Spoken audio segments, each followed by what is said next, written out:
We all know that Anthem has had a rocky start to say the least, and this is not the first time that Electronic Arts and BioWare have had a poor AAA title release. In the last week, there have been a growing number of complaints that the new patch that was released on the 28th of February is crashing the PS4. A video game crashing on a PC is fairly normal and not completely uncommon on a console. The real concern with this recent development is it is completely crashing the PlayStation. Most times when a game crashes, it will crash the game. The reports coming in from PS4 players is that this is crashing the machine to a point of it completely powering off. Due to this sort of improper shutdown, the PS4 requires a lengthy reload time on the console. Some of the worst case scenarios are users are having to completely power cycle the system to get it to turn back on and reload the dashboard. A full power failure crash, while not guaranteed to brick a PlayStation, has the chance of leading to this error in the future.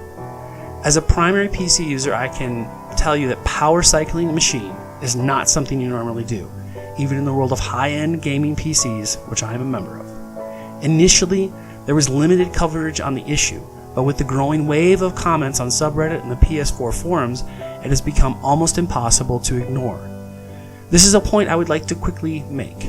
The bias of the game journalists and the game news sites is so apparent in their total willingness to not cover this growing issue until it reached a point where if they had continued to ignore it, negative repercussions would have impacted more than EA and BioWare. Many PS4 users that have been experiencing this issue have been reporting mixed responses from Sony. These range from Sony is giving full refunds of the game to Sony is not giving any refunds on the game. This discrepancy is abnormal to say the least, as Sony's policy on digital purchases is fairly black and white.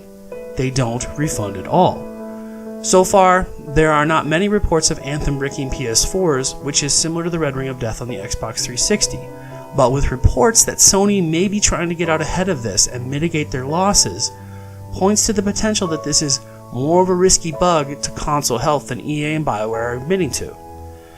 At first, there was nothing from BioWare when the issue was surfaced over the weekend. Gradually, as it gained traction, EA and BioWare had to address the issue, releasing a statement on the 6th that they were aware that the error was there and were working on finding a correction. If you ponder this issue a little more in depth, the Sony operating system is fairly straightforward, and it is hard to create crashes of this magnitude on. I would ask the question, who decided to let the bug through? I doubt this was a move on Sony's part because there's nothing for Sony to gain from it. Either it was simply missed by Sony or omitted by BioWare.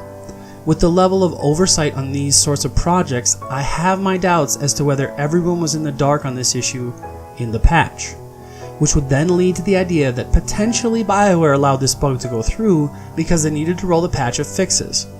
With the 28th patch notes as limited as they are, I also question why BioWare pushed the patch through, more than likely knowing that it would have a potentially adverse effect on a large amount of players in its base.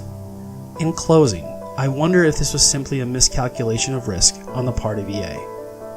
Perhaps this is a sign of how far EA and BioWare think they can simply overplay their hand with the consumer. I mean, they released a half-finished game. What is wrong with the potential of permanently breaking some of the consumer's consoles? As long as the stock price rises this quarter, all is good at Electronic Arts. Thanks for stopping by. If you enjoyed the video, please hit that like button. If you're new to the channel, please hit that subscribe button. Till next time.